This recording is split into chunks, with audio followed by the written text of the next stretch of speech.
వీళ్ళు ఉపవాస ప్రార్థన మొట్టమొదట ఎక్కడ చూస్తాము ఆ వర్డ్? ప్రార్థన అనే పదాన్ని ఎక్కడ చూస్తాము బైబిల్‌లో అనే విషయాన్ని గురించి నేను చెప్పాలని ఆశపడుతున్నాను. ఆశపడిన ప్రాణాన్ని తృప్తిపరిచే దేవుడు మనకు ఉన్నారు. ప్రార్థన అనే పదాన్ని మొట్టమొదట ఎక్కడ చూస్తామంటే ఆదికాండంలో మనము గమనించవచ్చు. మరి అలాగే ఉపవాసంతో కూడిన ప్రార్థన ఎక్కడ చూస్తాము అంటే న్యాయాధిపతుల్లో మనము చూడొచ్చు. అంటే ఆదికాండము నుండి న్యాయాధిపతుల వరకు మనకు మొత్తము ఎన్ని అధ్యాయాలు ఉన్నాయి, ఎన్ని గ్రంథాలు ఉన్నాయి అనేసి అంటే 6 ఉన్నాయి. ఆదికాండము, నిర్గమకాండము, లేవ్యకాండము, సంఖ్యాకాండము, ద్వితీయోపదేశకాండము, యెహోషువ, న్యాయాధిపతులు మొత్తము 6 ఉన్నాయి. చివరిగా న్యాయాధిపతులు. ఆదికాండము నుంచి అంటే ఆదికాండంలో మనము ప్రార్థన అంటే తెలుసుకున్నాము. న్యాయాధిపతుల్లో ఉపవాస ప్రార్థన గురించి మనం మొట్టమొదటిగా తెలుసుకోవడము జరిగింది. న్యాయాధిపతుల్లో 20వ అధ్యాయంలో ఉపవాస ప్రార్థన గురించి ప్రస్తావించబడింది. ఆదాము కాలము నుండి న్యాయాధిపతుల కాలం మొత్తము 400 సంవత్సరాలు. ఇవి మామూలు పుస్తకాలు కావు. 400 సంవత్సరాలు పూర్తయిన తర్వాతనే న్యాయాధిపతులు మనకు యెహోషువ తర్వాత వచ్చింది. అంటే ఇవన్నీ మామూలు గ్రంథాలు కాదు. ఒక్కొక్క బుక్ లో ఒక్కొక్క ప్రత్యేకత అనేది దేవుడు మనకు ప్రస్తావించే విధంగా మన ముందు ఉంచారు. ఎక్కడ ఉపవాసం ఉన్నారు అని కూడా తెలుసుకుందాం. ఎందుకు ఉపవాసం ఉన్నారు అని కూడా మనం తెలుసుకుందాం.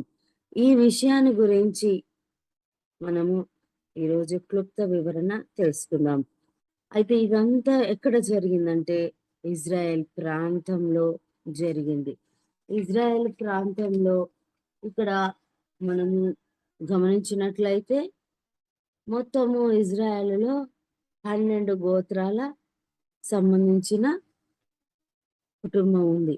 వీళ్ళందరూ ఒకే కుటుంబం, ఒకే గోత్రానికి చెందినవారు. అంటే ఈ 12 గోత్రాలకి 12 పేర్లు ఉన్నాయి.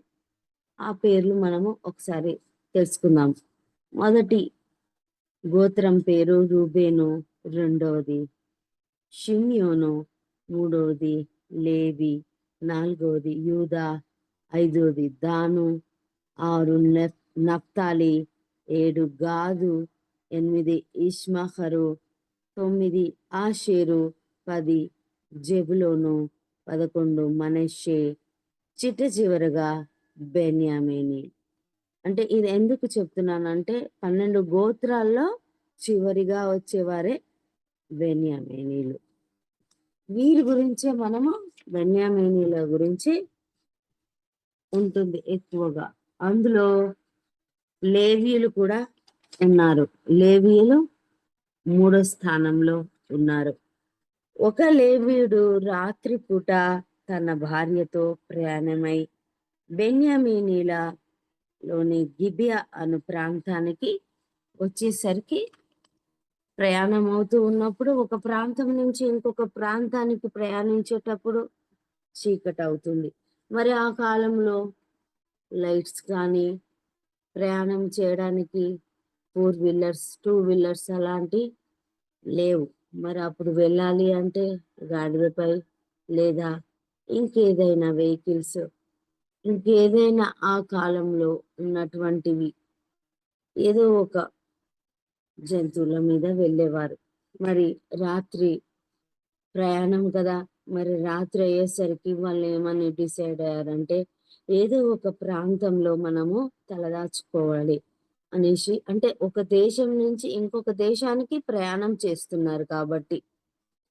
అయితే అతను లేవీయుడు ఏమనుకుంటున్నారంటే మనము ఎక్కడైనా తలదాచుకుందాము, ఈ నైట్ ఈ రాత్రి ప్రయాణము ఎందుకు అనేసి ఒక ఇంటి వద్ద తాను తన భార్య తలదాచుకుంటున్నారు.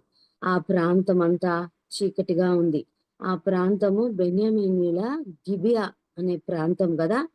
అక్కడ అంటే ఎక్కడైనా మనము కొత్తగా ఉన్నాము అంటే ఎవరో ఒకరు వీరెవరో కొత్తగా ఉన్నారే అనేసి గమనిస్తారు. ఆ ప్రాంతంలో అక్కడ యవనస్తులు ఉన్నారు. ఇదిగో ఇక్కడ ఎవరో కనిపిస్తున్నారు అనేసి అని లేవీయుడు తన భార్యతో కలిసి వచ్చాడు కదా! అది తెలుసుకొని ఆ రాత్రి, ఆ సమయంలో ఆ ప్రాంతంలో ఉన్న యవనస్తులు బెన్యామీనీయులు వాళ్ళంతా ఏం చేస్తారంటే వీళ్ళెవరో వీళ్ళను ఆట పట్టిద్దామనేసి వాళ్ళందరూ డిసైడ్ అయిపోయి అక్కడున్న లేవీయుడు తన భార్యని గేలి చేస్తూ ఉంటారు. వాళ్ళను ఎలాగైనా వాళ్ళను చిత్రవద చేయాలి, వాళ్ళను బాధ పెట్టాలని తలుసుకొని ఆ లేవీయుడిని దూరంగా లాక్కెళ్ళి కట్టేస్తారు. కట్టేసి తన భార్య అయిన లేవీయురాలు కూడా ఉన్నది కదా! అఘాయిత్యం చేయడానికి సిద్ధపడతారు. అప్పుడు ఆ లేవీయుడు ఎంతో ప్రాధేయపడతారు. బ్రతిమిలాడుకుంటాడు. "అయ్యా! వద్దయ్యా! ఏమి చేయకండయ్యా!" అని ఏడుస్తాడు. ఆయనను ఆ యవ్వన బిడ్డలు, ఆ యవ్వనస్తులు బెన్యామీనీయులు వినకుండా ఆ స్త్రీని ఇష్టమొచ్చినట్లుగా చిత్రవద చేసి, అతని ముందే గేలి చేసి, హేళన చేసి, అఘాయిత్యం చేసి చంపేస్తారు. ఈ పని చేసింది బెన్యామీనీయులే. అలా అత్యాచారం చేసి చంపేసిన తన భార్యను చూసి గుండెలు పగిలేలా ఏడుస్తాడు. మనం మనకిష్టమైన వ్యక్తుల్ని మన ముందే చంపేస్తే మనకు ఎంత బాధ, హృదయ విదారకమైన సంఘటన గదా! అయ్యా! వద్దయ్యా! అనేసి ఎంత బ్రతిమలాడినా కూడా ఆ యవ్వనులు వినలేదు. చంపేశారు. భార్యని చూసి గుండెలు పగిలేలా పిచ్చివానిలాగా ఏడుస్తాడు. తెల్లవారు వరకు ఏడుస్తూనే ఉంటాడు. ఏడ్చి, ఏడ్చి చివరికి తనకు చాలా రోషం వస్తుంది. నాకు జరిగిన అన్యాయం ఎవ్వరికీ జరగకూడదు అనేసి బాగా ఏడ్చేసి తనేం చేస్తాడంటే, ఎలాగైనా నాకు జరిగిన అన్యాయాన్ని అందరికీ తెలియచేయాలి. అందరంటే ఎవరు? వీళ్ళందరూ ఒకే కుటుంబానికి ఒకే గో గోత్రాలు 12 గోత్రాలు గదా! మరి 11 గోత్రాల వాళ్ళందరికీ తెలియాలి. నాకు జరిగిన అన్యాయము ఇంకెవ్వరికీ జరగకూడదనేసి బాగా ఏడ్చి మనకి ఇష్టమైన ప్రాణమైన ఒక వ్యక్తిని మనమే మన చేతులారా చంపు మన కళ్ళ ముందే చంపేశారు గదా! మరి ఈ వ్యక్తి ఏం చేస్తాడంటే తను డిసైడ్ అయిపోతాడు. తన భార్యని 12 ముక్కలుగా నరికేస్తాడు. ఒక్కొక్క ముక్క నరుకుతూ ఉంటే తనకి ఎంత బాధ, ఎంత రోషం, ఎంత కుమిలిపోయిన హృదయంతో తాను ఉండుంటాడు కదా! తను 12 ముక్కలుగా కోసి తన భార్యను ఆ ముక్కలన్నీ ఒక్కొక్క ముక్క రూబేను గోత్రానికి, ఇంకో ముక్క షిమ్యోను, లేవి, యూదా, దాను, నఫ్తాలి, గాదు, ఆషేరు, బెబులోను, ఇలా జెబులోను, మనష్షే, చివరికి బెన్యామీని గోత్రానికి కూడా అందరికీ పంపిస్తాడు. చేరవేస్తాడు. ఎవరైనా ఏదైనా గిఫ్ట్ వస్తే ఆశగా చూస్తారు గదా!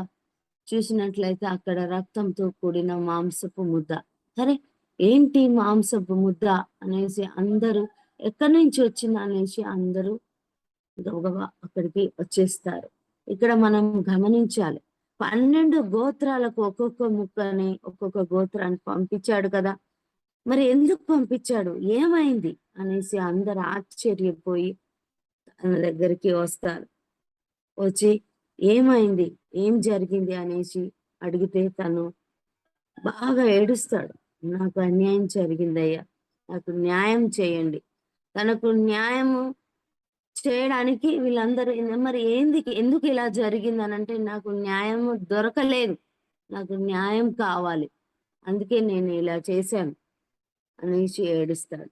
ఏడిస్తే ఆ ప్రాంతంలో ఉన్న వాళ్ళందరూ కూడా తనకు జరిగిన అన్యాయాన్ని మరి అక్కడ ఈ 12 గోత్రాల పెద్దలందరూ కలిసి ఆలోచించి మరి ఈ అత్యాచారం చేసిన మరి బెన్యామీనీల గోత్రానికి చెందిన యవనస్తులను మరి మాకు అప్పగించండి అనేసరికి ఆ బెన్యామీనీల పెద్దలు ఉంటారు కదా, లేదు లేదు, మేము ఆ యవనస్తులను అప్పగించం. ఎందుకు అప్పగించరు అని అంటే వాళ్ళు చేసింది కరెక్టే. అయినా ఇంత రాత్రిపూట దేశానికి ఎందుకు వచ్చారు అని వాళ్ళు ఇష్టం వచ్చినట్లుగా నోటికొచ్చినట్లుగా తిడతారు. అతడు పాపం కదా, అతడికి అన్యాయం జరిగింది కదా అనేసి తన బాధను వ్యక్తపరుచుకుంటే అక్కడ ఉన్న బెన్యామీనీలు లోని పెద్దలు ఇలా అంటుంటే వీళ్ళందరూ ఆశ్చర్యపోతారు. వీళ్ళేవీనికి బెన్యామీనీలందరూ మరి బెన్యామీనీలు పెద్దలందరూ ఇలా మాట్లాడుతున్నారేంది? అయ్యో! ఇక్కడ అన్యాయం జరిగింది గదా! మరి మాకు నేను మనం అందరము ఒకే గోత్రానికి చెందిన వాళ్ళం కదా! మరి మనము అందరము కలిసి ఒకే తండ్రి బిడ్డలం కదా! మరి మనం ఎందుకు ఇంత గొడవ? ఒక ఒక మనలో మనకు ఎందుకు గొడవలు? మనలో మనకు ఎందుకు ఇంత వ్యత్యాసము? వద్దు. తనకి న్యాయం చేద్దాము. మరి ఈ మిగతా ఈ ఇశ్రాయేలీయులందరూ కూడా గొడవ వద్దు. ఎందుకు? ఈ పాపం పని చేసిండ్రు.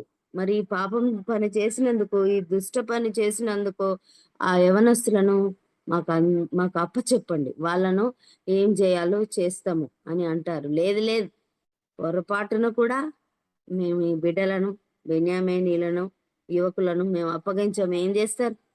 అనంటే ఒక ఒక దగ్గర అన్యాయం జరుగుతుంది. అయ్యో! అన్యాయం చేశారు గదా! మరి న్యాయమైన తీర్పు ఇవ్వాలి గదా! అంటే పెద్దలే ఈ యువకులకు అంత సపోర్ట్ చేస్తున్నారు ఆ బెన్యామీనీలు. ఒక పిల్లలు తప్పు చేసినప్పుడు ఖండించకపోతే మరోమారు తప్పు చేయడానికి మనము వాళ్ళకు ఇచ్చినట్టే గదా! తప్పుకు మళ్ళీ ఇంకో తప్పు చేయడానికి వాళ్ళకి అవకాశం ఇచ్చారు. అది పొరపాటు గదా! వాళ్ళని బెన్యామీను యువకులను అప్పగించాలి. మరి మిగతా వాళ్ళందరూ 12 గోత్రాలు వాళ్ళందరూ డిసైడ్ అయ్యి వీళ్ళు చేసింది తప్పు గదా! ప్రభుని ఎదుట వాళ్ళందరూ కూర్చొని మరి వీళ్ళు చేసింది బెన్యామీనీలు తప్పు చేశారు. మరి ఏం చేయాలి ప్రభువా అని దేవుని ఎదుట వేడుకుంటారు. వేడుకున్నప్పుడు మరి మీరు యుద్ధము చేయడానికి డిసైడ్ కావాలి. ప్రభువా మరి మేమందరము ఒకే కుటుంబం గదా!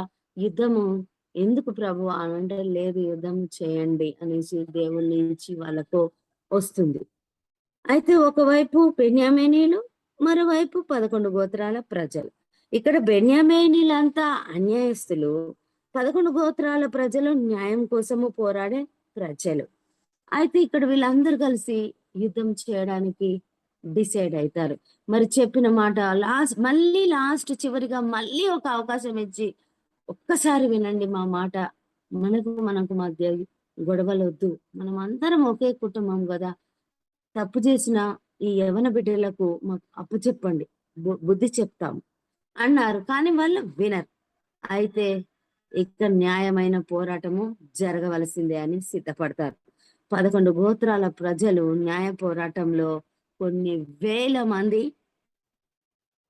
కలిసి యుద్ధానికి సిద్ధపడి మరి వీళ్ళందరూ యుద్ధంలో యుద్ధంలో మంచి చాతుర్యం కలిగిన అంత డిసైడ్ అయ్యి ఇంకా యుద్ధానికి పూనుకొని తోటి యుద్ధం చేయడానికి సిద్ధపడతారు. ఇక్కడ న్యాయాధిపతులు 20 అధ్యాయము 21 వచనంలో వ్రాయబడి ఉన్నది. చక్కగా ప్రస్తావించబడింది. బెన్యామీనీలు గిబియాలో నుండి మరి ఆ దినాన మరి ఇజ్రాయేలులతో యుద్ధము మొట్టమొదటిగా చేస్తారు. యుద్ధంలో ఇజ్రాయేలీలు 22,000 మంది చిత్తుగా ఓడిపోతారు. అంటే ఇక్కడ న్యాయము చిత్తుగా ఓడిపోయింది. గమనించారా? ఇక్కడ న్యాయము వైపు దేవుడు లేడు, అన్యాయం వైపే ఉన్నాడు అనేసి వాళ్ళు సంతోషంగా 22,000 మంది నేల కొరిగేసరికి ఉత్సాహంగా ఈ బెన్యామీనీలందరూ గంతులు వేస్తారు. ఇక్కడ గమనించండి, ఎప్పుడైనా అన్యాయం చేసిన వాళ్ళ చేతిలో న్యాయం ఓడిపోతుంది కదా! చాలా మనము చూస్తుంటాం. మన చుట్టూ మన స్నేహితులలే కానియండి, ఎవరినైనా మనము గమనించి ఉంటాం. నీ తరపున న్యాయం ఉన్న అన్యాయపు తీర్పు తీర్చే వ్యక్తుల ఎదుట నీకు న్యాయము దొరకదు. సమాజం దృష్టిలో కూడా అన్యాయం చేసే వ్యక్తులే చూడ్డానికి న్యాయంగా కనిపిస్తారు. గమనించండి. ఇక్కడ పాపం చేశారు. పాపము చేయబడి పాపం ద్వారా తన భార్యను కోల్పోయిన లేవీయుడు తన భార్య చనిపోయి గుండెలు బాదుకొని అన్యాయం జరిగిందని అతడు ఏడుస్తాడు. ఆయన మొట్టమొదటిసారిగా యుద్ధంలో ఇజ్రాయేలీయులు ఓడిపోతారు. చాలా బాధపడతారు. ఒక జీవితాన్ని నాశనం చేసింది గాక చంపిన వ్యక్తులు గెలిచారు. అన్యాయం చేసిన వాళ్ళు గెలుపు సాధించారు. చూసే వాళ్ళు ఏమనుకుంటారు? వీళ్ళే గెలిచారు కదా! కాబట్టి వీళ్ళే కరెక్ట్ అని అనుకుంటారు. వీళ్ళకు దేవుడు సహాయం చేశాడు కదా! వీళ్ళే కరెక్ట్. ఎందుకు సహాయం చేశాడు? ఎందుకు సహాయం చేసుంటారు మనం గమనించాలి. కొన్నిసార్లు న్యాయం మీద అన్యాయం గెలుస్తుంది. ఇదే జరిగింది. ఎక్కడ? న్యాయాధిపతుల్లో. తర్వాత ఇజ్రాయెల్ 11 గోత్రాలు బాగా ఏడుస్తారు. అయ్యా! దేవా! ప్రభువా! మరి మా పక్కన న్యాయం ఉంది తండ్రి. ప్రభువా! మరి మమ్మల్ని గెలిపించు తండ్రి అని దేవుణ్ణి అడిగి ఏడుస్తారు. ఏడుస్తూ ప్రార్థిస్తారు. కానీ ఫలితము లేదు. మళ్ళీ ప్రార్థిస్తారు. రెండవసారి కూడా యుద్ధానికి పోతారు. మళ్ళీ రెండవసారికి యుద్ధము చేయడానికి 12 గోత్రాల ప్రజలు మళ్ళీ యుద్ధంలో పాల్గొంటారు.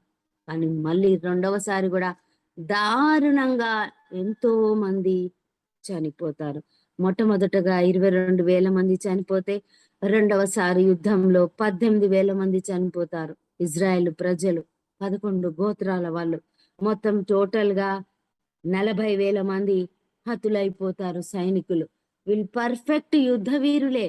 కానీ ఇక్కడ న్యాయం వైపు గెలుపు రాలేదు. మరేం చేస్తారు? ప్రభువా! మరి వీళ్ళు పోరాటం చేయడము, న్యాయం కోసం పోరాటం చేస్తే చివరికి రెండవసారి కూడా అన్యాయం చేసిన వాళ్ళే గెలుస్తారు. మళ్ళీ లేవీయుడు ఇంకా బాధపడతాడు. ఏంది ప్రభువా! మరి 11 గోత్రాల ప్రజలు మరి ఇంత యుద్ధం చేసినా మళ్ళీ అన్యాయము వైపే తీర్పునిచ్చావు తండ్రి అనేసి వీళ్ళందరూ కలిసి మళ్ళీ డిసైడ్ అయిపోయి, దేవా! మరి ఏంది ప్రభువా! మళ్ళీ అన్యాయమే గెలుస్తుంది. మరి న్యాయం వైపు మరి తీర్పు ఇయ్యి తండ్రి అనేసి వీళ్ళందరూ కలిసి ఒక ఒక డిసైడ్ అయిపోయి, ఏం చేద్దాము? మరి మనం గెలవాలి. ఎలా గెలవాలి? అనేసి ఉపవాసము ఉండి ప్రార్థన చేద్దాం. మనం ఉపవాసం ఉండి దేవుని సన్నిధిలో ప్రార్థన చేద్దాం. దేవుని అడుగుదాం. గెలిచే వరకు మనం ఉపవాసంతో దేవునికి మొరపెట్టుకుందాం. కన్నీటి ప్రార్థన చేద్దాం. న్యాయం గెలవాలయ్యా. న్యాయము ఎప్పటికైనా ఓడిపోవద్దు తండ్రి. మరి అన్యాయస్తులు ఓడిపోవాలి అని దేవుని మొరపెట్టుకుంటారు. దేవుని సన్నిధిలో ప్రార్థన చేయడానికి, ఉపవాస ప్రార్థన చేయడానికి సిద్ధపడతారు. దేవుని సన్నిధిలో బలులు అర్పిస్తూ ఉన్నారు. ఆ రోజులో ప్రత్యక్ష గుడారము ఉంటే అక్కడ దహన బలులు అర్పిస్తూ ఆ దినమంతా కఠోర ఉపవాసంతో ఏడ్చుకుంటూ ప్రభువా మేము గెలవాల తండ్రి అని ఉపవాసం ఉండి ప్రతి ఒక్కరూ దేవుని సన్నిధిలో మొట్టమొదటిసారిగా ఉపవాసం చేసిన ప్రాంతం ఏంటంటే ఆ స్థలము బేతేల్. బేత్ అంటే ఇల్లు, ఏల్ అంటే మందిరము. మొట్టమొదట బేతేల్ అనే ప్రాంతంలో ఆయన మందిరంలో ఉపవాసం ఉండి కఠోరంగా దేవునికి ప్రార్థనలు చేస్తూ ఉంటారు. బలులు అర్పిస్తూ ఉంటాడు. అప్పుడు అద్భుతము జరుగుతుంది. నీ జీవితంలో ఎప్పుడైనా ఎక్కడైనా ఇలా జరిగిందా? నీకు అన్యాయం జరిగిందా? దేవుణ్ణి అడిగావా? అడుగుదాం. ప్రభువా నాకు అన్యాయం జరిగింది తండ్రి. మరి నాకు న్యాయమైన తీర్పు ఇవ్వండి తండ్రి అని అడుగుదాం. దేవుడు మనకు తప్పకుండా తీరుస్తాడు. తీర్చడా? నీ ప్రార్థనలో న్యాయం ఉండాలి. మన ప్రార్థనలో న్యాయం ఉండాలి. మన ప్రార్థనలో నీతి ఉండాలి. దేవుడు నీ ప్రార్థన తప్పకుండా వింటాడు. అద్భుతం చేస్తాడు. ఆశ్చర్యక్రియలు చేస్తాడు తప్పకుండా. ఒకవేళ అన్యాయము జరిగిందనుకో, మళ్ళీ ప్రార్థన చెయ్యి. ఎలాంటి ప్రార్థన? ఉపవాసంతో చెయ్యి. దేవుడు తప్పకుండా న్యాయం చేస్తాడు.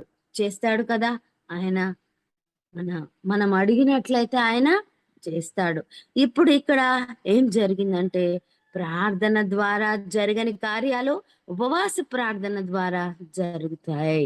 జరుగుతుంది. అద్భుతము జరుగుతుంది. దేవుడు న్యాయమైన తీర్పు ఇస్తాడు. హల్లెలూయా! మనకు హైకోర్టులో న్యాయం జరగకపోతే మనం సుప్రీం కోర్టుకు పోతాం. అయితే ఇక్కడ మన భాషలో చెప్పుకోవాలంటే హైకోర్టు అంటే ప్రార్థన, సుప్రీం కోర్ట్ అంటే ఉపవాస ప్రార్థన. హైకోర్టు, సుప్రీం కోర్టులో మరి న్యాయం జరగకపోతే ఉపవాస ప్రార్థన ద్వారా దేవునికి మొర పెట్టుకుంటే దేవుడు మన మొర తప్పకుండా వింటాడు, సహాయం చేస్తాడు, అద్భుతం జరుగుతుంది. హల్లెలూయా! డబ్బుతో మనుషులను కొనొచ్చు కానీ దేవునిని కొనలేము. ఆయనని ఎవరు అడ్డుకోలేరు. నీకు న్యాయం జరగకపోతే దేవుని ఎదుట ఉపవాసం ఉండి ప్రార్థన చేస్తే నీకు గెలుపు తప్పకుండా వస్తుంది.